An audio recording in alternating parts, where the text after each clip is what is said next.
Όταν λέμε στάση Super League, τι εννοούμε, παιδιά? Γιατί ακούγονται πολλά και εγώ εδώ είμαι, ακούω, βλέπω τι γίνεται. Δεν υπάρχει στάση Super League. Εντάξει, μια χαρά είναι. Πηγαίνει ο Ηλίας. Απλά υπάρχουν κάποιοι προβληματισμοί με τον πρόεδρο Super League. Δεν έχει να κάνει τίποτα η Super League. Και αυτοί ποιοι είναι οι προβληματισμοί? Έχει να κάνει με διαφορά φιλοσοφίας. Αυτό έχω καταλάβει εγώ. Και είπα και πριν στο Γιάννη ότι δεν είμαστε ρε παιδιά των ανακοινώσεων. Πώς θα το κάνουμε? Άλλοι θέλουν να το ανακοινώσουν.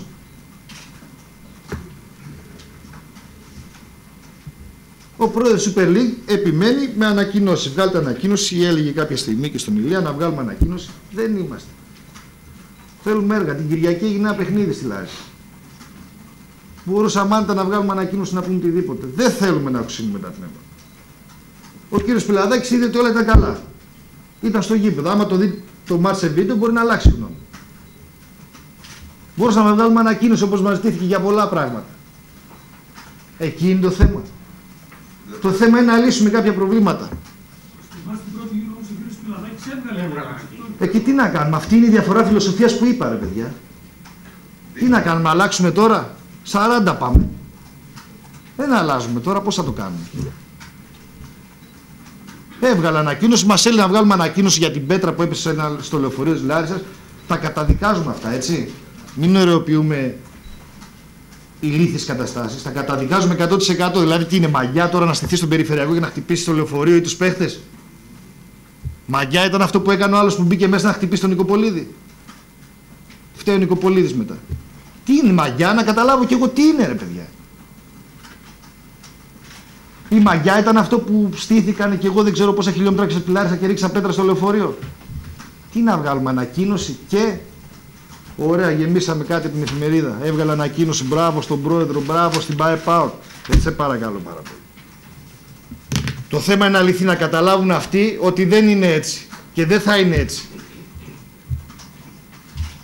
Μαγιά ήταν που πετάγαν κροτίδες στο Βιερίνια ή εδώ στο Τζόρτζεβιτς ή κάθε Τζόρτζεβιτς. Τι είναι αυτό το πράγμα? Στο 99,9% και σε εσάς δεν αρέσει αυτό. Αυτό πρέπει να λύσουμε, αλλά με έργα, όχι με λόγια και με ανακοινώσεις. Όχι, δεν έχουμε κάτι με τη Super League, έχουμε κάτι με τον πρόεδρο της Super League. Για αυτά που αναφέρατε πριν. Και δεν έχει να κάνει σε προσωπικό επίπεδο. Μια χαρά είμαστε. Ο κάθε ένας είναι νοήμων, σκέφτεται, βλέπει, συγκρίνει, γιατί προκαλούμε και γίνονται αυτά. Προκαλέσαμε και δεχθήκαμε 115.000 πρόστιμο. Έτσι. Δεν προκαλούμε. Και αλλού γίνονται, θα μου πείτε, και δεν τρώνε πρόστιμο. Δεν είναι αυτά ακριβώς. Και τι να κάνουμε δηλαδή, να πάμε γίνουμε δικαστές εμείς? Το βλέπει όλος ο κόσμος. Όχι. Τι να πούμε, να πούμε στο δικαστή ότι έβγαλες λάθος απόφαση? Να μην... Έχει γίνει ρε παιδιά και στη Super League θέμα έχει γίνει και συνέχεια όταν πάνε και συζητάνε αυτό λένε. Και εγώ έχω πάρει τηλέφωνα και λέω γιατί. Δεν μπορεί να βλέπουν τον ΠΑΟΚ αλλιώς. Μην λέω κάποιες ομάδες αλλιώς, κάποιες άλλες ομάδες αλλιώς. Ναι, αλλά το θέμα ποιο είναι? Ότι προκαλούμε κι εμείς. Δεν ξέρετε τι θεωρώ? Ξέρετε τι θεωρώ? Ότι αυτό το πρόβλημα ήταν το πιο δύσκολο από την αρχή που αναλάβαμε να λυθεί. Γι' αυτό συστάθηκε μια επιτροπή από τον κόσμο, αυτή που είναι καθημερινά με όλους, έτσι ώστε να μπορέσουμε να λύσουμε αυτό το θέμα. Και επιμένω πάλι και λέω ότι μόνο από αυτά τα παιδιά μπορεί να λυθεί. Μόνο αν το θέλουν, ακόμη και αυτός που πετάει το μπουκάλι, μόνο αν το θέλουν αυτοί, αλλιώς δεν γίνεται. Και πρέπει να το θέλουν, να το καταλάβουν.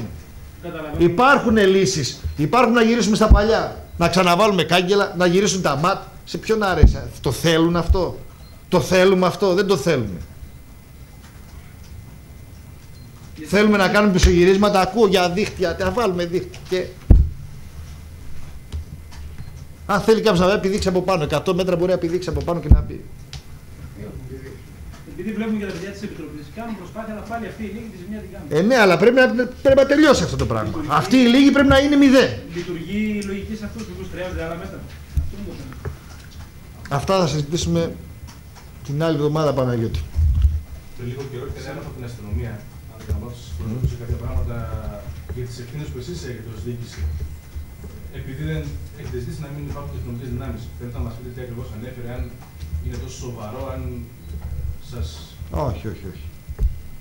Όχι. Το αντίθετο. Δηλαδή η αστυνομία πρέπει να ευχαριστεί όλο τον ΠΑΟΚ, έτσι. Γιατί δεν πιστεύω ότι και αυτοί θα θέλαν να έρθουν σε διαπληκτισμό με τον κόσμο. Και μια χαρά είναι όλα. Παίξαμε τόσα παιχνίδια. Με τον Ολυμπιακό έγινε αυτό. Τόσο υπερπροστασία. Αναρωτιόμαστε κι εμείς. Τόσο και μετά από ένα παιχνίδι που προκρίθηκε, δεν είπαμε τίποτα εμείς και ξεκινήσαν ανακοινώσεις. Και ο κερατάς και δαρμένος δηλαδή. Και εμείς προσπαθούμε, επειδή εμείς έπρεπε να προφυλάξουμε εδώ το όλο κλίμα να γίνει ένα ποδοσφαιρικό παιχνίδι, δεν είπαμε τίποτα. Βγάλαμε μια ανακοίνωση που έπρεπε να βγει ότι μην πέφτουμε στην παγίδα. Ποιος θα έχανε ρε παιδιά?